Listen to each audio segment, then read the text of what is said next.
Hello, hello, everyone. Welcome back to A Dose of Sass with your girl Caitlin of Sass and Cellulite. I've got a guest today. One of my good friends, Bailey, is here. If you're watching on YouTube, you can see her smiling face with her cute little coffee. I'm so excited to have Bailey today. She is a good friend of mine now, but she started as one of like the first curvy influencers I followed when I was starting my confidence journey and like has been a pivotal role in my journey, and it's been great to like now be friends and like on this together. So I'm happy to chat with her today. Welcome, Bailey. I'm so happy to be here. We are long overdue, and thanks for having me. Yeah, of course. We've got some fun topics today. If you saw the title of this episode, you're probably like, what am I in for? Uh, but to start, question I like to ask my guests is what is your current hyperfixation meal or snack at the moment? Oof. So I'm currently 17 weeks pregnant. So I feel like it changes daily just because it's whatever sounds good. But I'm like a hardcore breakfast girly always. And whenever I'm pregnant and something doesn't sound good, I always gear towards breakfast. So I've been having an unreal amount of biscuits and gravy because it just is like bland comfort meal, it always hits. And then cottage cheese. Like Oh, I just live for it. A little honey, a little like pecans, some blueberries or cherries. Chef's kiss. I wish I could get on the cottage cheese train, but I just can't do it. It took me forever, honestly. Like it was one of those things that as a kid I never thought I'd enjoy as an adult, but now like I cannot go a day without it. And honestly, That's amazing. someone like me. My current, I was trying to think of what mine is. I think my most consistent thing right now is a smoothie. I'm trying to cut back on my caffeine, and so I'm starting the day with a smoothie, and that is like hitting the spot. I have that while I get ready for the day as my like appetizer breakfast, and then I go back and like make real breakfast once I like am awake and alive. So That's honestly a really solid way to start the day. Like I really yeah. enjoy that routine for you. Well, I'm so excited to chat today. Do you want to give the folks who might not already follow you, which they should, a little intro into who you are, what you do? Definitely. So I was thinking about this question earlier. You're like, oh God, the I big question. the big question, because I feel like I specifically have gone through so many different seasons in the last several years. In fact, I recently hired on just yesterday, like a new virtual assistant to help me out. And I was chatting with her. She's been around for many, many years with me. And I was saying, like, I'm kind of due for a rebrand because I really like my last shoot I did that was really kind of for my brand. I wasn't even a mom yet. And now I'm about to be Mm. a mom of two, it's been a minute. But I really started my journey into social media when I needed it most for myself and when I wanted to make like one other person feel less alone. I had gotten in a pretty severe car accident. I felt just really lost and I was struggling like the most at that moment with my body image and wasn't sure like what life held for me at that point given the injuries I was dealing with. So I took to social to just kind of share that story of what that felt like to have struggled with body image my whole life, but then to have kind of had this path forward towards this life I was looking forward to in LA and that whole trajectory just like getting pulled out from under me. And it's just so strange thinking back to that period of time because 10 years ago, like I feel like I've just lived a lifetime since then, right? So now my platform focuses a lot less on modeling, always confidence, but that's how I got started, kind of was through my modeling journey. Got signed by an agency back in 2018, was so proud to like represent plus size models, and then kind of geared more into content back in 2020. And since I've just found like a really happy home sharing everything about my life, whether it's struggles in motherhood, wonderful moments in motherhood, marriage, travel, truly I am broad lifestyle. I will say it's been an interesting transition for me lately because while I do still consider confidence to be the core of my platform, I'm dealing with that in a lot of different facets of my life now. Confidence in motherhood, confidence in marriage, confidence in movement. Like I've been doing focusing on a lot of wellness for myself this last year, both physically and mentally. So I just kind of do it all. And I like to say that I'm a wild card because I feel that I've seen a lot of other people kind of go into this very singular niche these last like year or two. And while I do think that works very well for a lot of people, it's always been important to me to stay true to like that wild card side of myself. Some days I like to talk about motherhood. Other days I'm really in a deep place with my body and that's what I want to share. And I like to have that broader spectrum for myself. And people really like to come to me for like a come as you are kind of vibe. I am the girl that welcomes you into the room, and I always want you to feel like you're safe and heard. And that is just, yeah, that's who I am and the connection that I like to create. I love it. Yeah, you definitely are like the most, I guess, yeah, broad lifestyle is the best way to describe it. And you're like, okay, what does that mean? But like you do share like everything. And I Everything think across the it's, board, I can never decide. yeah, I know. I think it's a testament to like your journey and your confidence too, because like I think about the lifestyle things that I share. I wouldn't have been able to go on a trip and wear the swimsuit if I hadn't done the healing. I wouldn't have been able to share now that I'm on this getting back into movement journey if I hadn't done the healing for like it's such a through line, even though you're like, okay, you might not think this ties in, but it does. Hmm. So yeah, I love that for you. Speaking of movement, that's been like a big change, I guess, for you over the last year. What got you back into that? Or can you share a little bit about your journey with movement? Absolutely. So the two kind of core things that inspired, well, three, I suppose. I had a really difficult postpartum journey with my first. As you know, I really struggled that entire first year that followed giving birth to my son Beckett, both from a standpoint of him being an incredibly difficult baby. I did not have the experience that most do with, happy little chill newborns.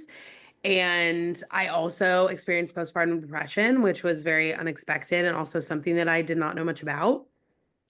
So, after about a year, when things became a bit more manageable, I kind of sat down with myself and thought about two things specifically. If I ever want to do this again, I physically and mentally need to spend whatever amount of time it takes focusing on myself. And so that set 2020 to 2024 to really be like the year of Bailey again. And my Mm, husband was in full support of just being like, whatever that means to you, let's make it happen. And from a physical standpoint, I was so uncomfortable at that point. Like, I don't think I had ever sat down genuinely in my entire lifetime struggle with body image and ever really been like physically uncomfortable. mm, And that was the first time, that was it, like January of 24. I was really struggling to like keep up with my kid. I felt like my back, like I'm 30 years old. I was like having back problems. Like mm. it just became this continued issue from both, having not moved my body in essentially over a year. And I had breastfed my son. And so it had caused this like severe hang in my breasts. I already had large breasts to begin with. So they were really weighing me down. And but between both that struggle and the postpartum struggle mentally, I decided to hire a trainer, which was super out of my scope of comfort because I've experienced myself like horror stories with that because you want your goals, of course, and your values to align on those things. So I called up a very good friend of mine who used to be a trainer and doesn't live here anymore, kind of hoping she would have a good recommendation. And I got very fortunate. She recommended like my dream trainer who really aligned with everything that I value and, is very much about putting your goals first, creating a plan that works for you. And I set out honestly to prepare myself for a breast reduction and to also strengthen myself to exist in motherhood and to potentially prepare for a second pregnancy. And it's wild because it kind of reminds me of your wonderful reminder that it doesn't necessarily, you just exist, right? Like it doesn't always have to be a journey for you. I didn't necessarily like, set out on this wellness journey. I wasn't like, wow, 2024 is like going to be this life-changing year.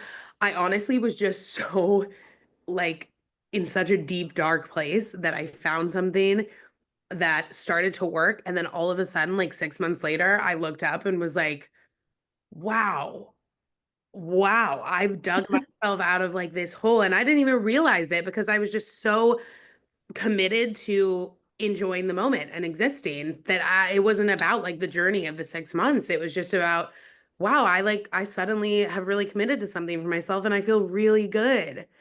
Yeah. And it just changed the whole trajectory of my year, physically and mentally, and led me to my reduction and then led me to getting pregnant again. And it's wild just how different physically I feel this time around. And The irony is I'm actually in better shape and I have had a harder pregnancy. So don't let anyone ever tell you that you can't be in whatever you body you exist in and have a good pregnancy because I've done both ways. Um, and yeah, it's just been really freeing. It's like the most I felt like myself and at home in my body in a long time, which has been very refreshing. That's awesome. Yeah, and it's been interesting to watch because as you are well aware, in the last couple of years there have been a lot of plus size influencers who are getting smaller for a variety of reasons. And you have lost some weight, and I'm sure folks have commented about it. And for me, as someone who like knows you in real life, I never like second guessed that about you. I wasn't like you're not sitting on this podcast like secretly in the back of your brain like actually yeah, it was a weight loss journey. Like you're not like joking. Right. You're not trying to sneak around it. You were like 100% confident before. I know postpartum depression did a number on you, but like it wasn't about the size of your body. It was about getting your mental and physical health back. And like it's been really cool to see someone do that where I actually believe them when they say that, instead of like, oh yeah, it's for mental health, and then like surprise, yeah, I lost 50 pounds or whatever. Like if it's about mental health, then like don't talk about the body part. And I feel like you've balanced that pretty well. Thank you. I appreciate that. And I think something that's super important to note with that I've been thinking about is I, of course, given my background on my platform, that was a hard thing for me to talk about for a while, as it probably would be for any of us, right? And it's wild because I remember specifically when I talked about like anticipated getting the reduction, someone had come, which has been a vast conversation now on my platform. Someone had come I'm in sure people have a lot of thoughts on that too. a lot of thoughts on that, a lot of thoughts on coming in on like what what that might cause post surgery for me, what kind of thoughts, feelings. And of course, I didn't know what to expect out of that other than what I could learn in the moment, questions I could ask my surgeon, all of those things. But someone told me, they were like, I think you're going to be surprised at just how like free you feel in your body and like what might come as a result of that. And I got to give a nod to this girl. Like she was right. Like imagine having 5 extra pounds hanging around your neck, like literally just like pulling on your neck all the time, right? And causing my posture to be like this. And that's what's once again just so wild about just having existed through this period of my own life is that from the time I got my reduction last June to the holiday season last year, I like went back and looked at videos of myself and just the shift I saw in like my general well-being wasn't even something I noticed until I went back and saw what I had captured of it because I was just like living so fiercely in the moment. But it was so true what she had said. I felt so free and so much physical, like literal weight off my shoulders that it was like suddenly I was standing taller. Suddenly I was smiling bigger. Suddenly I was shining brighter. And the nail on the head is exactly what you said. That was never about the size of my body. I don't look at pictures of myself 5 years ago and be like, wow, I really should have done this sooner. I loved who I was then. I love who I am now. And I do think an important thing also to note is that we do live in the world now where it's like, I, listen, if you want to change certain parts of your body, like, cool. If someone out there wants to get a breast reduction for reasons that I don't necessarily align with, that is 100% their choice. Right. Do what you want to do with your body. For me, it was definitely like a physical uncomfortability. It was not for aesthetic purposes. But I will say a cherry on top is definitely being able to buy a top that I can like wear with a plunge and like, there I am envious of that part. oh girl, like I'll tell you what, like it is that portion of it and like actually enjoying shopping for because actually something I don't think I've talked about much is that I would buy tops for myself that fit me like in the body, right? And I'm sure you struggle with this too. Heck, even think about like your t-shirt videos about this. They Oh would yeah. fit me in like the bodice, but then my boobs would be like popping out the side. Right. And so I'd size up and then I would just feel like I was swimming in the shirt and that's not fun for anyone. So it was just always a sizing issue, which like that shouldn't be a reason I have to alter my body, but as you know, Absolutely. that But wasn't yeah. the reason. Yeah. And so, yes, like I'm not going to sugarcoat that it's a huge cherry on top for me that I can now shop for tops and like fit into things better. Like, wow, but that shouldn't have to be the way it is either. Right. Right. We should all have shirts that fit us, but it is a plus. Yeah. But it Yeah. is a plus. And like now they sit up here instead of Yeah.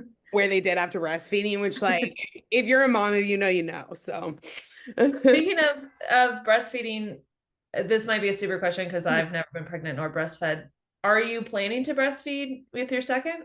so I made the decision long before my reduction that if we ever had a second kid, I would not choose to breastfeed just because it did a number on my mental health the first time.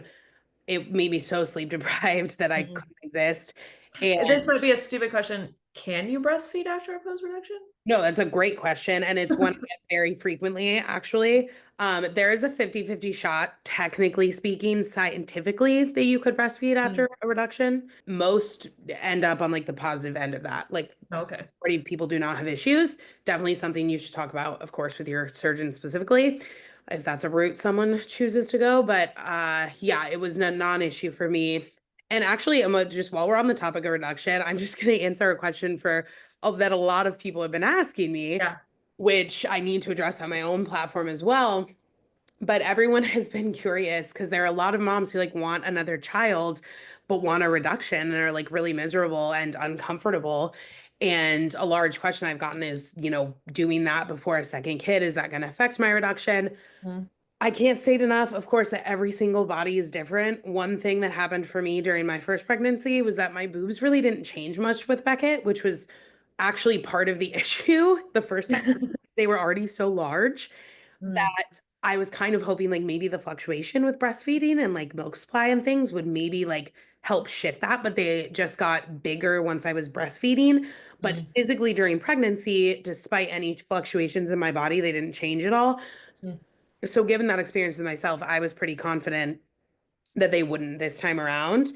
And I will say happily, like they've really haven't changed at all.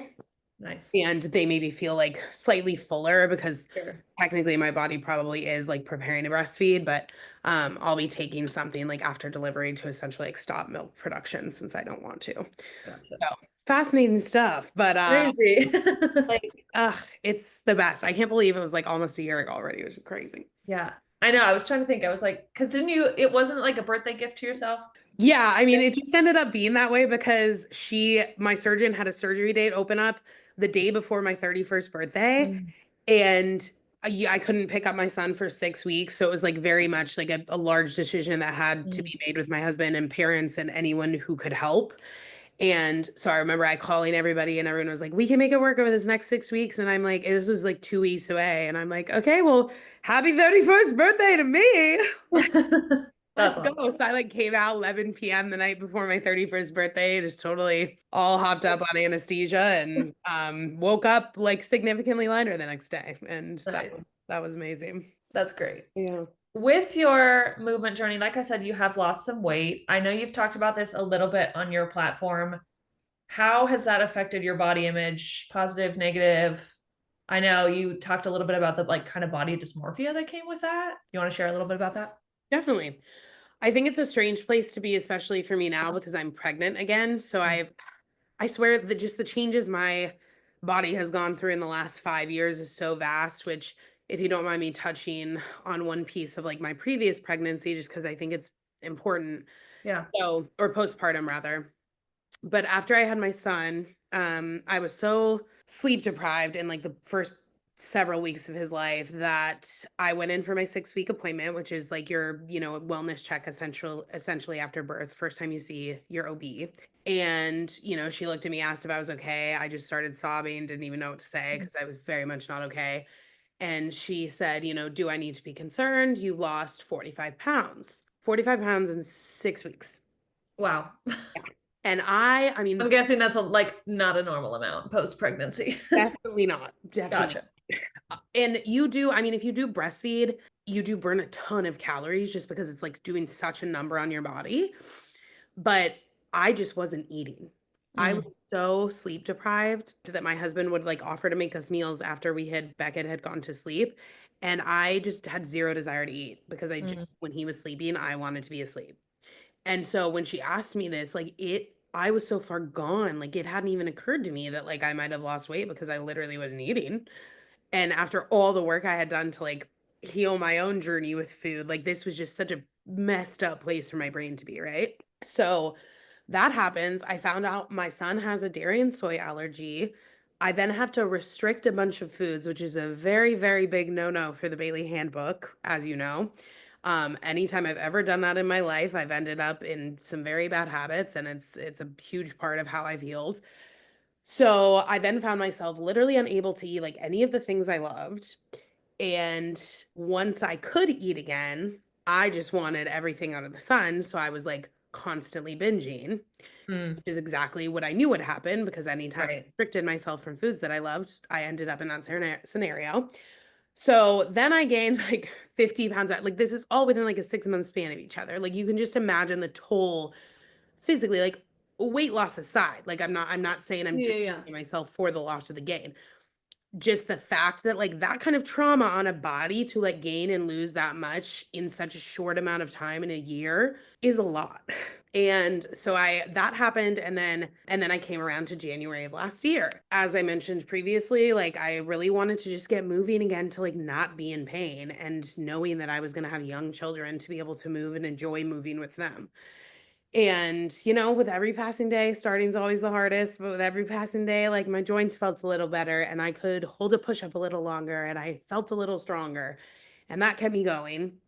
And then I set my sights on the reduction. And I think people are really surprised to hear that I actually feel the most at home in my body that I ever have since the reduction.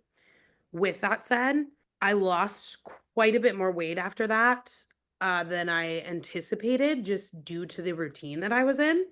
And so, back to your original question, now that I've gone on this full tangent of storyline, my biggest struggle with body dysmorphia was like I would order these sizes that I was used to ordering from brands that I frequent, like Abercrombie, for instance. And I was in like this in between range that I honestly never experienced. Like I was either in the range that like it didn't fit or I wasn't shopping there essentially. Like Mm, that was the range for me. So when I was like in this in between of needing to size down, it like really messed with me for a while. And I think because I had, of course, made a decision to change a part of my body, that almost like created a additional catalyst for my brain. But all of that to say, I do feel like my body kind of now exists in a place which I don't think I've ever been able to say this. And let's put this 17 weeks back pre-pregnancy, right? So like right before I got sure. pregnant. I feel like I finally was existing in a place where like my body was like really happy, my essential like equilibrium. Like Yeah. that place I was at, like I was the best I've ever felt. Like Mm, just moving the way I wanted to, eating the way I wanted to, very healed in all forms of like food and movement. But I would say more dysmorphia came with the weight loss than anything. But I do think people are surprised that it didn't come more with the reduction. mm, I would encourage anyone who is potentially considering that path to really make sure you've done the work prior because I think that's what happened for me is I was so ready for that change. I was so sure of it. I was so confident in my decision that I just felt like these were honestly like the boobs I was meant to have my whole life. Genuinely. Like that's how I feel about these. Like I feel that I was really hindered by what I had prior just in the ability to like move the way I wanted. mm, And that's yeah. that's like really freeing. And Yeah. something that I feel like I'll never fully be able to put into words because I never expected to like go through that process and be like, I feel the most at home in my body, but that's the best way I can say it. I like really Yeah. feel like this was like the body I was meant to be in. And And I'm sure that's an amazing feeling. So, how does it feel now, 17 weeks pregnant again, going through some more changes? it's so You freaking feel like, dang it, I just hit where I wanted to be, not, not in size, but like you said, in feeling like myself. And now I am no longer myself. Like there's somebody else in there. yeah. I will say, I'm incredibly fortunate. My husband and I apparently are a fertile myrtle combo. And I'm very blessed to be able to say that, but I genuinely thought we'd have to like try for a little bit for the second baby, and we tried once and then there was a baby. So while I'm elated, I expected having a little more time. That's been a cool experience actually for me is seeing I didn't work out at all in my first pregnancy, which is completely fine. That's where I was at. But I've moved most days of this pregnancy and I've had a harder pregnancy physically. You'll see I just sound like constantly congested right now. We've talked Mm. about this, like pregnancy congestion, apparently a thing. And have actually felt physically like worse this pregnancy. I've had more symptoms, but I've been able to move my body. So that in itself has been a positive takeaway for me for this. And I'm really hoping that it will help getting back postpartum, just because I know that that will like after my 6 weeks, it'll really help me mentally to like be able to get back to what I love Mhm. again. Yeah, I mean, I don't love pregnancy. Like, I don't like my body feeling out of my control. And, now I've got this bump again after I like cleared out my whole closet and got all excited about all my post-production fits and yeah, it's a journey, pregnancy. I will say also I had a bump this time around the second I freaking peed on a stick. There was no hiding pregnancy with number 2. At 4 weeks, I had a bump, and I was like, "Guess I gotta tell the world because wow." So that was a bit jarring as Yeah. well. Because like, first time around, you're, like, waiting until the bump shows. You're like, "Can't wait to show everyone I'm pregnant," and then it takes, like, 16 to 20 weeks, whereas, like, nope, this time, it was there full-fledged Yeah. very early. So, aside from movement, obviously that's been a big part of your postpartum mental health journey. Are there other like habits or things that you didn't do last time that you are planning to do this time, or like other things that have been helpful for your mental health? In pregnancy? Mhm. And like Heck yeah. prepping for postpartum? Heck yes. So I don't know. I mean, I should have just done more research and prepared the first time around. Honestly, I look back and I'm just like, what was I doing? What was I doing? I was so anxious my first pregnancy. Like if I ate a blue cheese crumble, like I was calling my OB to like make sure he wasn't gonna stop breathing. And and I know a lot of people say this, but it is so true. It's like yeah, I have a little more caffeine than like the daily recommended thing because it's my second baby and I've done this before.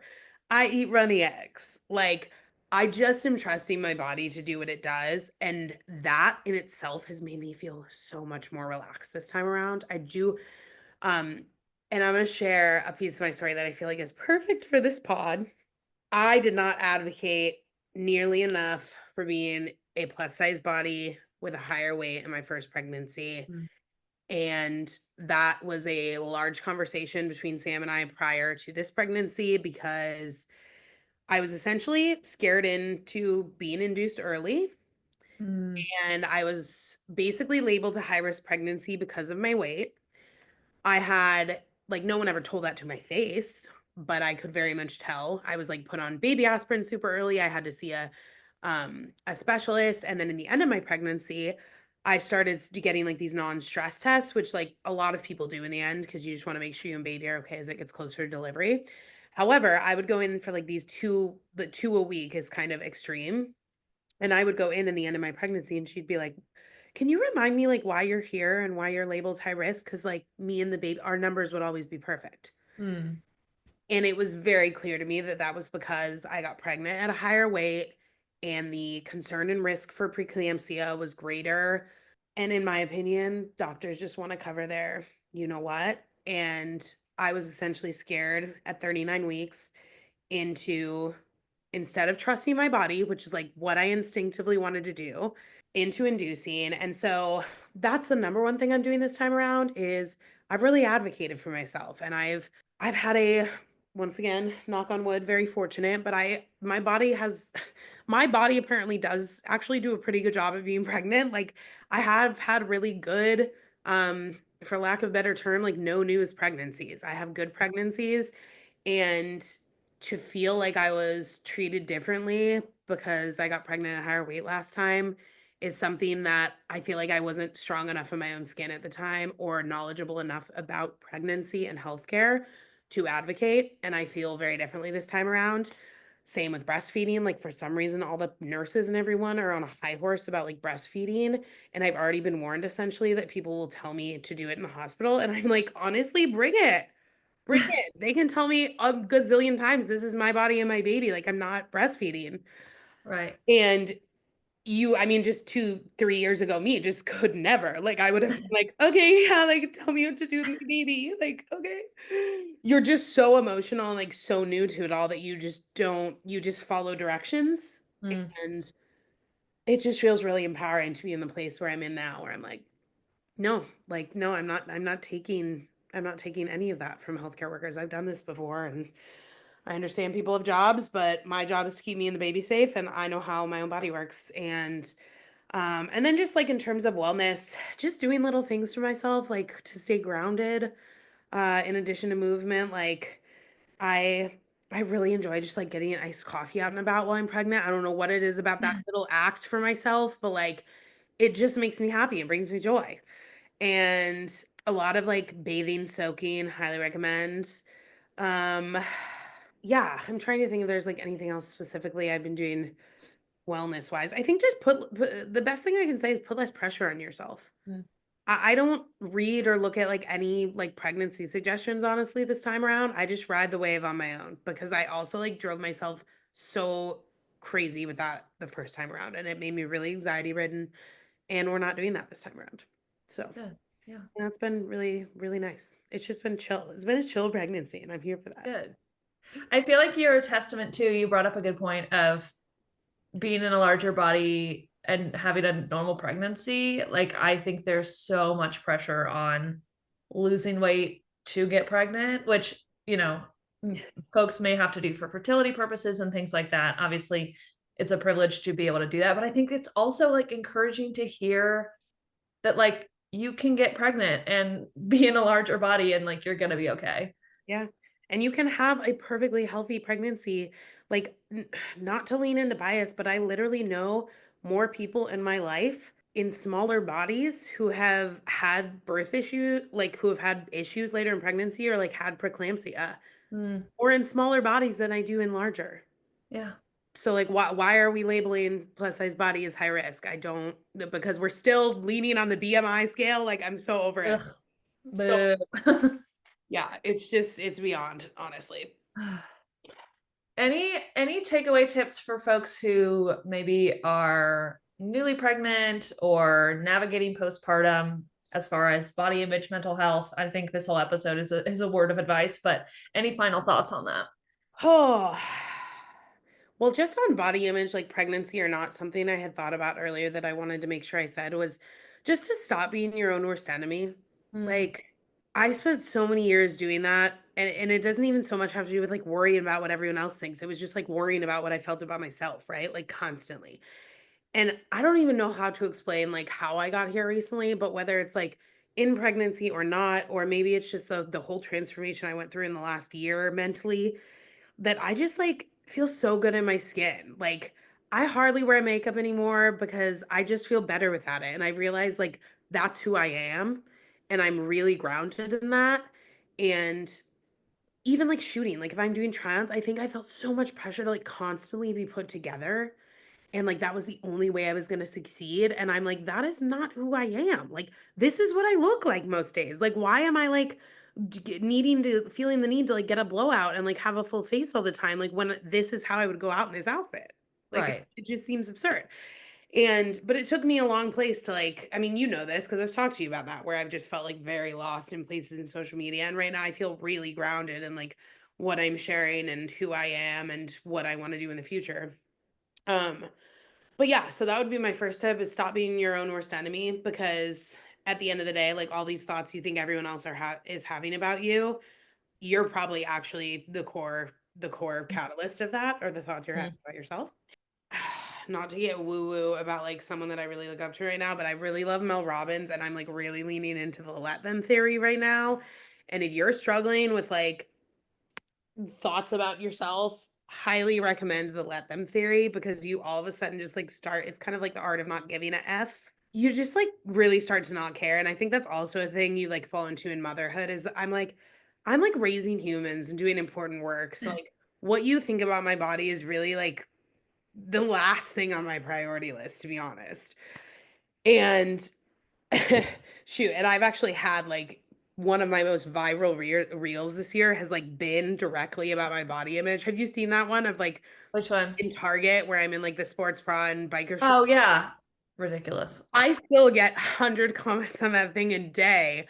Of there's always a couple in there sliced in, of course, of like, you do you, girl, or like, I literally wear this all the time because I live in Florida, And then there's all the other people, of course, calling me like a hippopotamus and, Gotcha. telling me that I'm literally in a sports bra, which like, yeah, duh, but like I live in Southern California and that's what people do Right. here. If you haven't seen the video, so what she's talking about is it's a video of her in Target. She's like post workout, I think, wearing a cute little like bike short and sports bra set. Mhm. And I don't even know what you said in the video, but everyone was like in arms about the fact that you were wearing a bike shorts and a sports bra in public. In arms. Yeah, so like the point of the message I made was that I felt like I was getting a lot of listen, if you've spent any time in a bigger body, let me tell you, you know the difference between someone looking at you because of what you're wearing and someone looking at you because of the body that you're in and the Yeah. size of your body. Yeah. So when I have people coming at me in this and they're trying to tell me that like my message didn't fly because it's really about the fact that I'm in a sports bra, I'm like, I roll. Because the message I tried to make was that we're still looking at women in bigger bodies specifically, like, oh my gosh, how does she think she could wear like tight biker shorts and a tight bra top? Whereas, like, if someone saw someone in a smaller body walking around Target, and that they wouldn't even bat an eye. Like, it would Right. be whatever hearsay. And yeah, people are just up in arms about me wearing a sports bra through Target. So for the next like 2 weeks after that, that's all I wore into Target because I just really wanted to piss people off. And that's yeah, that's also just a really freeing place you get to where you're just like, it's just laughable at this point. I'm You're like, yeah, that's really what you're worried about is like the little bit of cellulite on my legs, the like fat hole, like that, like actually, and I mean that's what's been cracking me up just about like any comments I get about that now. I'm like, I lift 5 times a week. Like you come at me all you want. Like I'm a strong girl and I do move. Like I love when someone is like, maybe go to the gym. And I'm like, I move my body all the time. Like, joke's on you, bro. Like, yeah, it's so wild. the People worst. don't Yeah, no, I'll get comments like on a walking pad video that are like, work yes. out. I'm like, what am I doing right now? Literally right now. Which those are still some of my favorite videos of yours are like the Sunday to Monday, like, ways I moved my body this week. Yeah, Like, we're a true testament, I feel, actually, you and I both, of like finding things that work for you. Like, I obviously don't have as much of a flexible schedule anymore with having children. Um, And so like I probably would actually very much love to lean into more of like a dance class and all this stuff. mm, But like I found strength training. I love it. I love the fact that I can drop my kid and go to it right after drop off and I have my routine. And but testament to like that works for me and I do like my 5 days of that and my 2 days of walking pad and like you do all these different things that work for yeah. you. And what a cool thing that we And both it like, doesn't have to, you don't have to pick one. Like you pick what works for you, what you like to do, and call it a day. you like to be around. Yeah, Yeah. exactly. Yep. Yeah. Sorry if I can't remember the original question because I know this always happens with us, is then I get on like 18 different I topics. So know. hopefully I actually answered it. But No, you're good. I was saying any final thoughts, advice. Yeah, we could go down like 17 more rabbit yeah, holes if we 17 want to, past. but Yeah, I mean, I think also just being really cognizant of what you're taking in, especially during pregnancy. Muting certain accounts. If you do follow me, I've talked a bit about like potential gender disappointment. mm, So I've like had to like unfollow certain people just based on like my own feelings and, just little things like that, like depending on what your experience is and your own feelings. It's a very tender time. Pregnancy is a very, very tender emotional time, and protecting your own energy is elite. And doing so with your body as well. Like there's no shame in needing to. And women have actually announced that to me. Like women in my community that struggle with infertility, like have come to me in DMs and been like, "Hey, love you, love this journey for you. Like I can't be a part of your community right now because I'm struggling." Love that they told me that, A, because I can now support you in any way that I can, but also, hell yeah, good for you for advocating for yourself. Do yeah, what you need to do, and I'll see you on the other side. And I right. send baby dust, and I say, I hope to see you soon. But Yeah. And what it if doesn't have anything to do with you. You don't need to change your content because no, they're start like everyone's journey is individual and like it is not a slap in the face to like mute someone, unfollow. Like it's the season, come back to them in a year, it's fine. And if you 100%. don't and you've moved on and like whatever, it's great. But like see you Yeah. soon. Good luck. Unfollow button is free. Like I actually did have to tell a girl that like the other day I posted about sleep training and I literally was the whole message of the caption was literally you do what you need to do. Like this is what worked for me. And she still then came in my comments and got at me about how I shouldn't be sleep training. And I was like, unfollow button is free. You don't have to like make an announcement before you exit. And she Right. still unfollowed me, but first then she came back into the comments the next day. And I'm like, girl, Who has the time? who has the time? Who has the energy? Like, I don't know. Yeah.